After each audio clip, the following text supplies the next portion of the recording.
Once around the park, James, and don't spare the horses.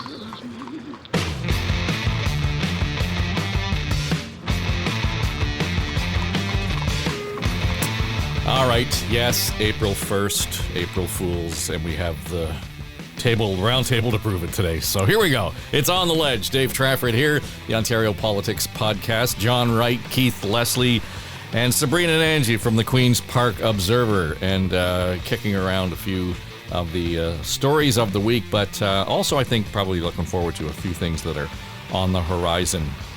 And, I know we talked, I thought it was interesting, John, that last week, I think one of our parting shots was who was the bigger spender. Was it Doug Ford or the Prime Minister? And I guess it was the Fraser Institute that came out with numbers saying, well, Doug Ford's spending more, as much money as Kathleen Wynne's been spending. So, you heard it here first, basically. Yeah, it's interesting to see how this is now positioned, because Stephen Harper, who was seen as kind of the fiscal conservative and making sure that everything was going to be in order, did two things to actually grow the deficit. The first thing was cut back a couple of points on the GST, which have never been recovered to today. And then the second thing was got walloped with international finance problems, which then made, the fact that he had to shore up all the business, all the banking units and all of that sort of stuff. So it was an international, thing that happened. The second thing, taking from that, is that Ford was put in the same position with the pandemic. I'm sure they may have come in, and we witnessed the first few weeks with Dean French being in the corner office that they were going to slash and burn a whole lot of stuff and save a lot of money and put the deficit away, but that evaporated after a year. But it more than evaporated when we got into the pandemic, and much like the federal government was dealing with, the provincial government was. So I have to take that analysis with that in mind, because Kathleen Wynne was not dealing with a pandemic. The opposition parties today can look at federally, can look at Mr. Trudeau, and the reality is that both Harper and Trudeau dealt with international calamities and shored it up for the sake of the Canadian public. So I think it's a bit disingenuous when you have to look at the Ford circumstance. Having said that, the question now is, going forward, do you balance the books? Do you put measures in some things? And I don't think we're going to see anything until well after the election to do that. Well, Sabrina, you for the last number of weeks have been talking about the lack of appetite that Ontarians have right now for an austerity approach to anything in government. Doesn't matter who's at the helm, and quite frankly, I don't think we can look at COVID-19 as a sort of a point in history. It's a starting point that we're going to see the ripple effects for years to come. Maybe a couple of mandates of governments are going to have to deal with this. So, for the most part, I think this is water off Doug Ford's back. He'll be able to, as John say he did what he had to do, and we're taking care of people. Yeah, well, what a difference a pandemic makes. Like, Doug Ford came to power, promising to balance the books, cut the gravy, as he likes to put it. And now the campaign slogan is, we're the party of yes. We're building things, spending lots of money. I think the irony, I guess, politically speaking, of this is that the Liberals came out this week and dubbed Doug Ford the $6 billion man, accusing him of going on a pre-election spending spree. They just tallied up a bunch of funding announcements that the Ford government has been making over the last couple of months. And say, like, don't forget, everyone knows the real Doug Ford. He's really a cutter, not an investor. So I think, you're right. Like, this is not something the public minds, big, huge record spending budgets right now. But it's going to be a tough slog for the opposition parties to get, remind voters about things that the Ford government did when they were super unpopular back in the day. Like, we can talk about some of the polling that came out this week. And I think the trends have been that, Doug Ford is on track to win re-election. The latest numbers show that, he could sweep another majority. I think the more compelling race is for runner-up, like who's going to form official opposition, if it's going to be the NDP and the Liberals, because they're a little bit closer in the races. But I think that we're going to hear a lot from the opposition parties about reminding voters, remember that budget, that the really unpopular one with all the cuts in it. Some of those have been reversed. So I think, we're going to hear a lot of this counter messaging from the opposition parties when it comes to this so-called spending spree. Well, Keith, if we look federally, and a lot of the commentary, I'm amazed at how long, by the way, the commentary has lingered around the NDP and the Liberal agreement. And we really kind of got down to this existential questions around what are we? And it didn't matter what party you were in. Well, what are we as Conservatives? What are we as Liberals? What are we as New Democrats? But one of the sort of overarching comments, and I'm not sure it has any legs, but it's being repeated often enough, almost like flat earth news stuff, that because the Liberals and the NDP have made this agreement, it means that the majority of Canadians are okay with big government. I don't extrapolate that from that either. Whatsoever. I think they're okay with governments or with parties getting along, with minority governments cooperating and making sure things are going to work and not have a risk of failure all the time. So I think the deal, the pact, the agreement federally, I think most Canadians are okay with it, except for hardcore conservatives, which is not what Doug Ford is. Ontario has a Ford nation government, not a conservative government, not a small c conservative government, and he certainly is not an ideologue. He's very pragmatic. He takes each issue as it comes. We've watched him mature as a premier from that awful first year that they had when the pandemic came along. He stepped up. And while not every issue was handled well, and we can go on about the long-term, there were some absolute disasters as well, but overall, in each year, he seemed to get better and improved. Now that he's poised for re-election, here comes the spending. Are we really that surprised? I mean, I know, I was accused of saying, it was silly to say he was trying to buy the election with the rebate checks for your license tags. People started getting those rebate checks this week. And when's the election? It just starts in 4 weeks. They're also, they've been up handing out money in Northern Ontario like nobody's business. The Liberals are right to raise this about the government spending. They're absolutely doing a pre-election spending spree, and it's going to work. I mean, the polls are showing it's already working. So this, this angst about who are we as Conservatives or Liberals or New Democrats, Ford knows, I think, full well, people want to see their governments work. That's why you see him go out and, arm in arm with Mr. Trudeau and make these announcements. He has no problem with doing that, even though Trudeau hammered him daily during, he was just a punching bag during the campaign. So what? Campaigns are one thing, governing is another. People like to see that in a leader. So someone who's mature enough to make the difference and to come out and cooperate when cooperation needs to be done. So I think he's earned a lot of the positive marks he's getting. There's, each issue the polls show that each issue he's not getting high marks at all, but overall he's getting, enough to get another majority government. Interesting times, but I think it comes from him not being tied down to being a small c conservative, being just pragmatic. Well, a couple of things, John. I heard our friend Tim Hudak this week talking about this because they were, we were talking about the Ontario line breaking ground and the $10 a day daycare deal, and the Prime Minister and the Premier standing side by each, and the way we were going. And as Tim reminds us, you campaign in poetry and you govern in prose. And so this is where we're seeing this transition into more cadence, if you will, in terms of some of the offerings that we're getting from the government. But it's curious to me. I suggested earlier this week, perhaps, that the federal Conservatives might well take a page out of Premier Ford's playbook. As Keith points out, it's not about ideology or political stripe. It's about him having a political brand in and of himself, much in the way the Prime Minister does. Yeah, I agree with you. Federally, the Conservatives, when they come off as ideologues, as they have in the last 2 or 3 election campaigns, despite the fact of having Aaron O'Toole at the helm, get walloped. Pierre Poilievre represents a small fraction of the population. I know that he's in a leadership race, but for goodness sake, he was spouting that before the leadership race. So if they want to be in a minority kind of going forward, then just take a look at what they're spouting today, and that's going to happen. Okay, but that ties into the Ontario election campaign, Dave. There's a very tenuous majority hanging here. It's at 37% in the polls, pretty consistently. Approval ratings from me, 37%.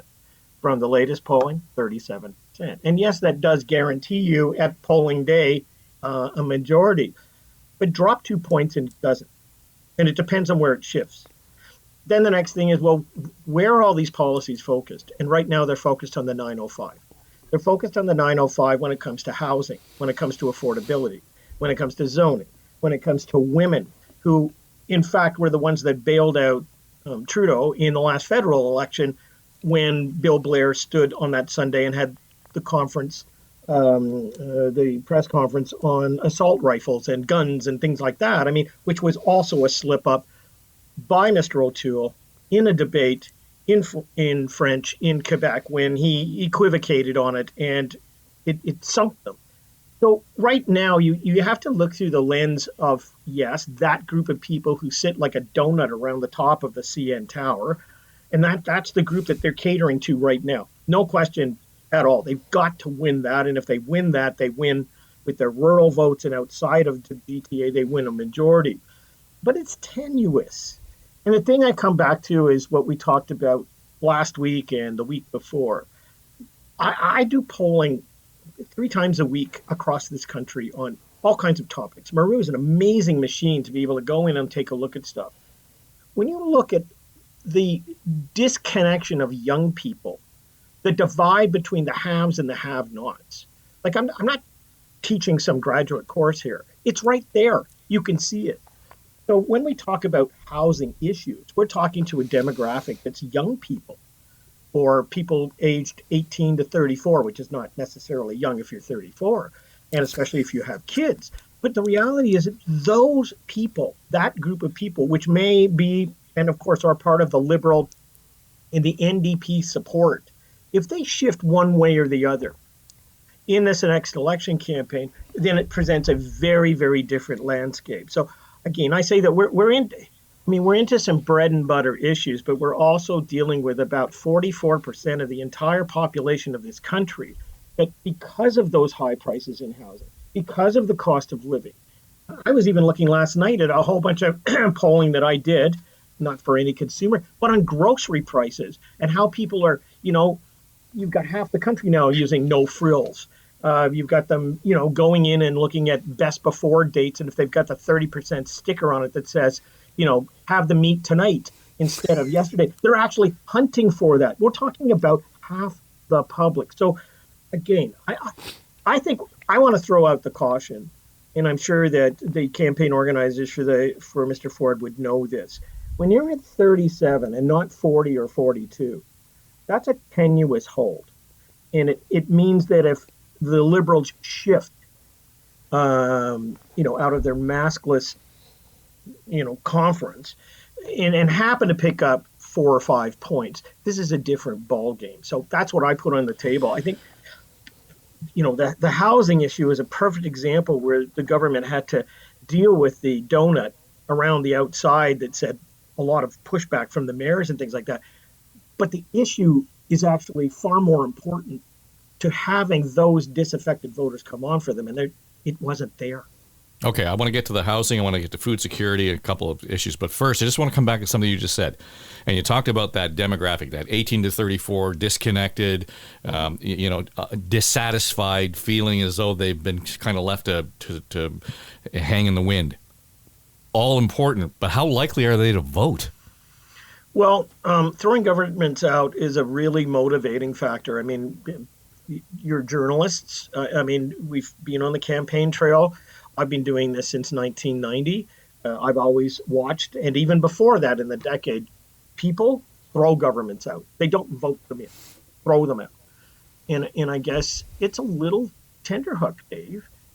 I mean, they could be incented to go out and vote for another party that says, like the Royal Bank report out on housing, it's being completely placed in out of the hands of a generation.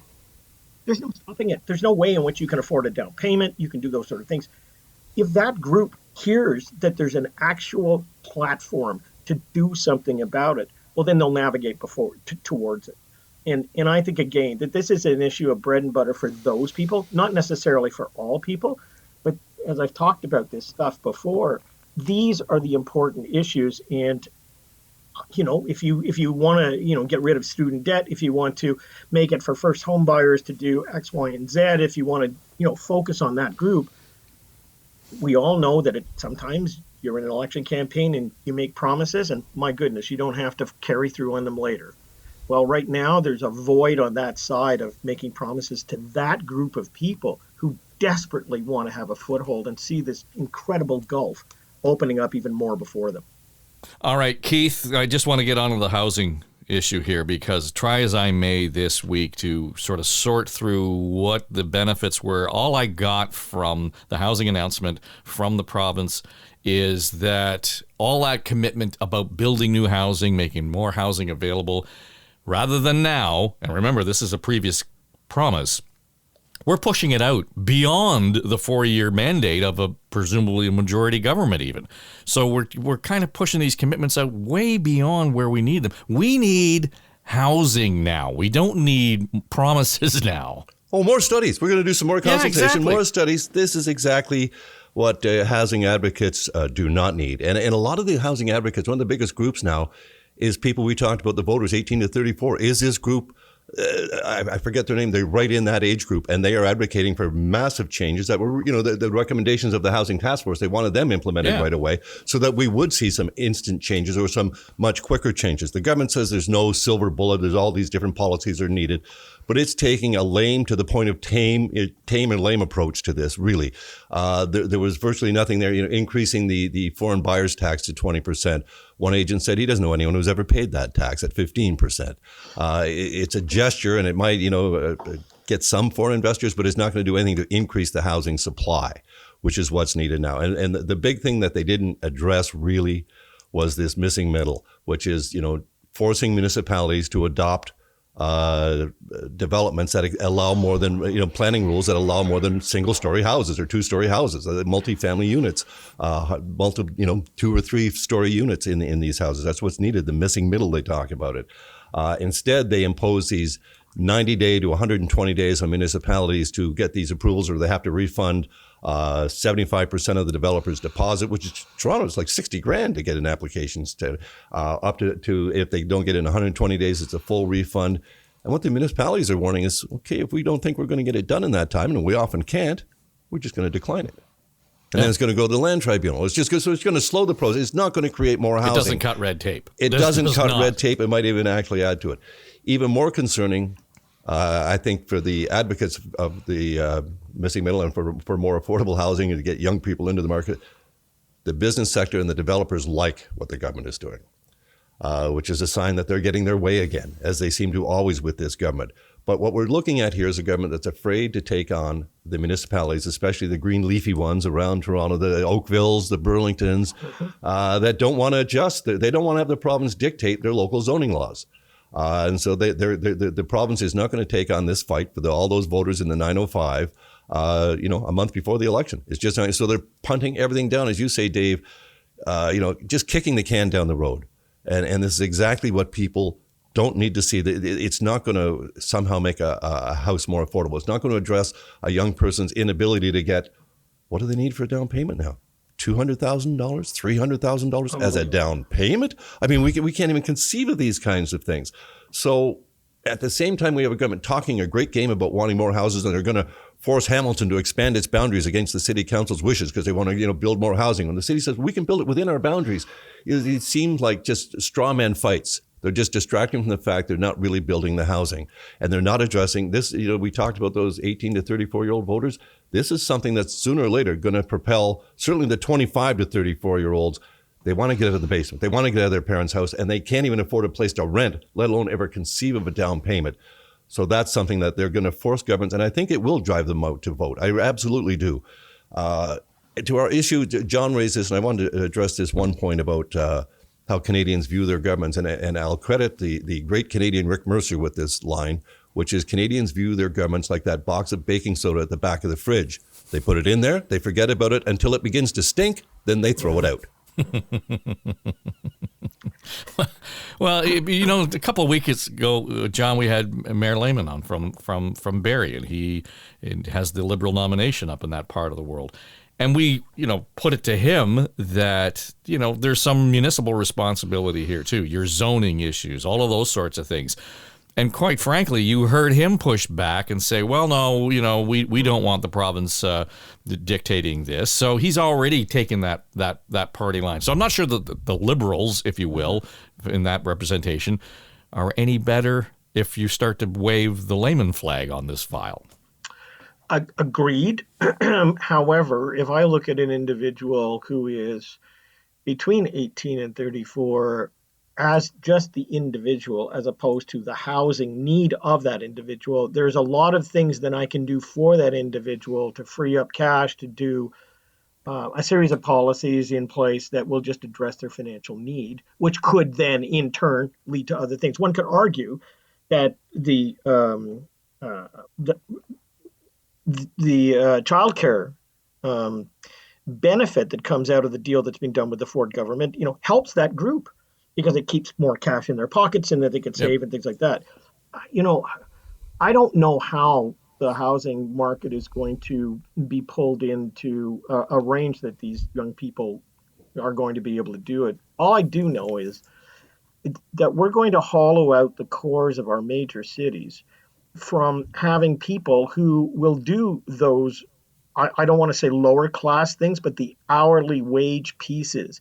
You talk about people looking for talent in the regular kind of white collar world.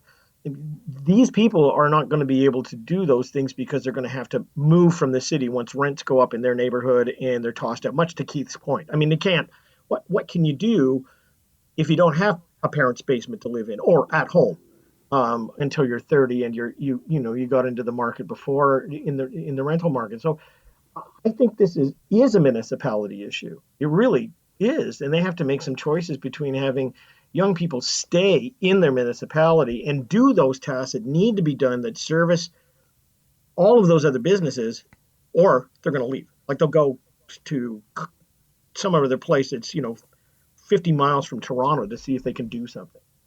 Nova Scotia can announce a plan this week with their budget. It's a province that just hit 1 million people. They want to hit 2 million people by 2050. And they part of their plan is they need young people. So people under the age of 30 will get all their income tax up to $50,000 of income refunded. Yeah. Come here. Yeah. This will give them money. There's money in your pocket right away. And up to 50 grand. Okay. That's a pretty good living. Not necessarily in downtown Toronto, but in Nova Scotia, most parts. Again, Halifax housing prices have gone up 20, they're up double, 27%, something like that. Yeah. It's not easy here, but it's a start. It's a way. That's something aimed specifically at younger people, not younger voters. This government just got elected, at younger people, to give them the financial incentive and some help to actually maybe get a down payment. And so again, I go back to this. What's the political stripe of that government that's just made this almost NDP position? No, it would be progressive conservative. Oh my goodness gracious! So again, this is tailoring the real issue, and that is if you want to get a down payment on a house and you're in that bracket, it doesn't matter about the supply, because you and I know that as soon as that supply goes in, people are going to snap them up who can afford them, who have got a line of credit on their house and can pick up two, or they can flip them or do that sort of stuff. What we're talking about here is freeing up cash and debt for that age demographic. There is no other way that they can get into the market. I mean, and even you could even add to that a series of opportunities to defray certain things when they get into the marketplace for their first time home buyer. Until this, I agree with you 100%. Until that issue for that amount of cash in somebody's hand can be addressed, we're not going to solve anything. Those people are not going to be able to get into the marketplace. It'll just keep getting further and further and further away. Okay, just a note here for the record. We're not ignoring Sabrina Nanji. She's having power problems on location, so she's been dropped out of the feed. So she will be back with us, we hope, safe and sound next week. Okay, so against that backdrop, my friends at Daily Bread Food Bank have been working with the School of Public Policy at the University of Calgary. And this week, they published research that draws a direct line, cause and effect, between government policy and food bank use. And I don't think anybody would be that surprised by this. So, for example, we're going to see a rise in food bank visits if rents go up or if minimum wage goes down. But they actually put it in dollars and cents. So here's one, and we're talking about this idea of the cost of housing. $1 a day, if you increased rent $1 a day, so $30 a month, it adds almost 74,000 annual visits to food banks in Toronto alone, 375,000 visits across Ontario. That, John, is the cost of poverty. So, when we're talking about this, you've identified this group, this disassociated group. Many of them, without overstating it, are kind of on the verge of that. They're on the verge of living in poverty. They're on the verge of having to go to food banks. And how many people, as you point out, now looking at food security and going to, the discount grocers and buying the stuff that's on sale or, past best due dates or all those kind of things. This has become an extraordinary issue in terms of our overall economy. And I don't think we treat poverty as an economic issue. No, and I saw that report too, and it was a really eye-opening piece. And I went into the field and did a piece that dealt with grocery shopping based on that. So I have fresh numbers sitting in front of me. You go, well, what's a pollster dealing with grocery shopping? Well, we're talking about the cost of living, and it's the behavior issue that we're dealing with. So let me just give you 2 or 3 of those points, fresh from last night. Okay, so I'm looking at the data right now as we talk about this. The cost of groceries is rising so much, I'm having to cut back to just the necessities. 60% of the population. You're looking at the province of Ontario and other parts at 61 in Ontario. Keith, where you are, 71%. Wow. If you take a look and ask questions dealing with, let's say, cutting back on purchasing red meat because of the high price, not because they're avoiding it, that's 56% of the population. That's not a surprise. I mean, I'm avoiding, I go to and see a roast and it's sitting at $82 for a roast. It's like, you got to be kidding me, over to the fish counter for sure. But that's another one. I mean, this is the one I said right after the top of the show. You search out meat with an in-store percentage discount sticker because it says best before date expires that day. So when I go to Sobeys or some other places, you've got it, you look at it, it says, it happens to be April the 1st, and it's due that day. So you look at it and see if it's not that brown, you throw it in and say, yeah, I'll do it tonight, right? Half the population. It cuts across all demographics. In fact, it's very flat on that. But of course, it's the income issue that you get into. Now, I'm not saying that people who are of the higher income aren't doing the same things, because they are. But the greatest proportion is among where you'd expect it to be. It's that 18 to 34 group, and the 35 to 54 right up behind them. And then the older people, not so much, which was a bit fascinating to me, because you would sort of think, well, older people are the ones on a limited income to be doing that kind of shopping anyways. But they're in a different situation, a lot of them, of course, with retirement and planning and things like that. These are, sorry for the pun, these are the bread and butter issues. Butter, $8 a pound, $8 for butter. Absolutely. And the report out today that talks about how, soups have gone up 20% and, all these other things. So, Dave, the report is not, I think we listen and hear about reports that come out from advocacy groups, and I'm doing the air quotes, and you start to think, well, they're biased and, there's no credibility in them because they're just peddling an issue. No. We have 6 in 10 people in the country that relate directly to that report. They understand it. And the number of people who would be reduced from that as a result of some of the things that we're talking about, that would happen. That's a real impact on the cost of living and the output in terms of people's livelihoods. Well, and I think they make the point in this report that if government wants to be in any business, they should be in the business of getting food banks out of business, Keith. And I know it sounds like, I can be accused of kind of waving the flag and being the advocate on this, but there is an economic benefit to bouncing food banks out of business. We don't want them. Oh, and we know this. Governments know this. They've been shown this time after time, study after study. And yet these same governments still have, social assistance rates for people on disability income and welfare that are unlivable. That are just, they're the first people at the food bank. People that are relying on social assistance programs to survive. And the government's finally, it took, how many years did it take them to allow someone on welfare to earn a little bit of extra money and not take it back from them? Because that little bit of extra money can mean the difference between eating, soup or actually having something with protein. It's a huge difference to so many people. And the economic costs of poverty to the economy, to society, we know them, and we know they can be addressed. Same as we know homelessness can be addressed with, better shelters, small shelters. Some way to get them off the street, directed personal stuff. All these social programs, we know they're expensive to start with, but they pay off. They reduce the costs overall. It's the same way, how do we reduce our healthcare costs? You get everybody to stop smoking and lung cancer and all those, that was a huge savings overall. But it took a long time and a lot of regulations to get there.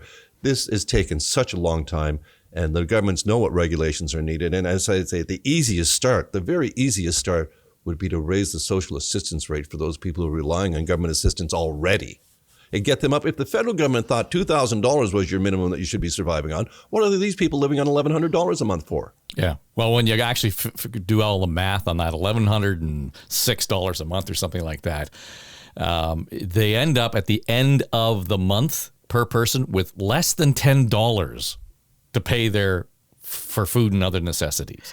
So I don't understand how we can kind of, look sorrowful and set up, programs and this, that, and the other thing when we don't have a vision in terms of how this is an important economic and a productivity issue, period. Look, the cost of living issue is important and vital for people.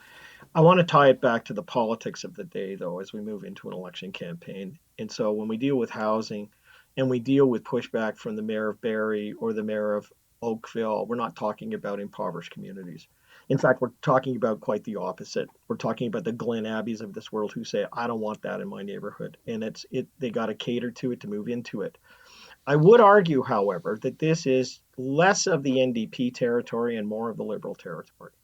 And I would argue that if Andrea Horwath wants to go and be exercised over this, that's great, fine. It's just one more voice, and she may do well. But there is a taint to the NDP in terms of their positioning as who they are and their ability to attract young people.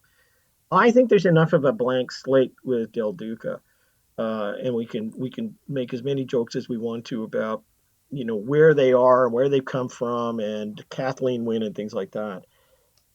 I personally don't believe that if you have an 18 to 34-year-old who really wants to go out and vote, that having an ad from the Tories that says, here's, Kathleen Wynne and Del Duca look the same. There you go. What the Liberal Party has the chance to do is to peddle hope.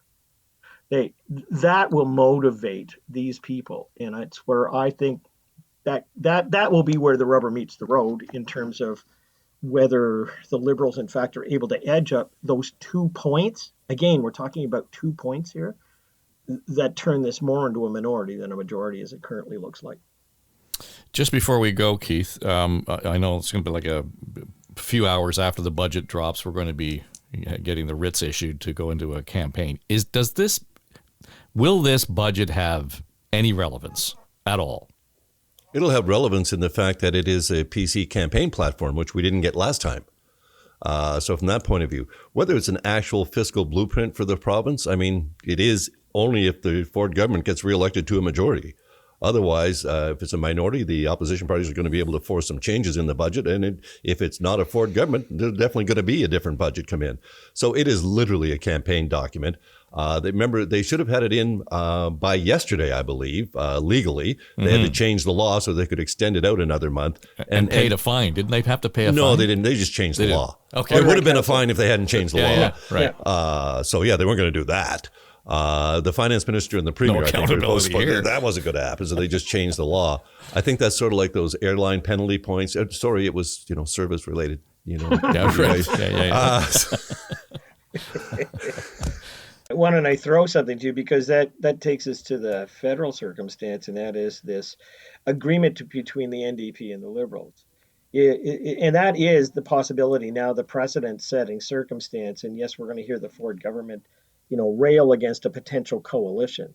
But that will smack of the final days of when David Peterson stood on, milk boxes and said that there'll be children in the street who don't have enough food to eat if Bob Rae gets in. I mean, once there's a motivation for change and there's the right momentum for it, it's pretty hard to stop. And we've already got a precedent there. So I go to Keith that, the budget may be changed. It may be through whatever you want to call it, an agreement, a coalition of interests or whatever, or even just a quorum of the House. If those two parties are able to each increase their own percentage points right now by 2 points, that's the territory that we fall into for sure. Well, we're back to the point, Keith, where we're into a knife fight in a phone booth, really. Absolutely. Who gets to be the opposition? Or can we team up together and take down this government? I don't think there would be an appetite for that. As I said before, it's not like 1985 where we'd had 42 years of progressive conservative rule. There was an appetite for change. This time, after 4 years, the minority, if it's a minority Ford government, a minority PC government, the Liberals and NDP are going to have to really duke it out as to who's official opposition. And if they're both polling quite similar right now, it could be either one. Now, that's, as John talked about, the people flipping, especially the young people who tend to be more in the NDP camp, but a lot of them are very liberal thinking as well. That's where that shift could go. We could have a liberal opposition. We could have an NDP. But unless they're basically neck and neck, I can't see them coming out with a coalition government or anything to defeat because they could never agree on who'd be premier and who'd be the cabinet minister. It wouldn't happen. I just can't see it ever happen. No, I agree with you 100% that we're not going to have a coalition government. Ain't going to happen. It'll be whoever has the most seats in the House and all that sort of stuff. But I would end on this point. The tracking data for the Conservatives from all of the sources I hear from, and I know are real, are tracking about 2 points higher than some of the public polls that we're looking at, done by, other institutes or people even like me. I don't do horse races, but I think they are tracking higher. And the reason for that is that parties focus on the micro constituencies as opposed to the macro picture. They are into looking at swing voting and just those ridings that they need to get, and they eschew the whole other picture. And on that score, the Ford government is doing pretty well, that's for sure. But on the bigger score, as I said, it still holds. If these numbers swing by a few points, then you're into maybe a knife fight in a garage as opposed to a phone booth. All right, well, we'll leave it there. I'm Dave Trafford. He's John Wright, along with Keith Leslie. And Sabrina and Angie will be back with us, we hope soon, from the Queen's Park Observer. This is On the Ledge, the Ontario Politics Podcast. It's an Eye Contact production for Story Studio Network.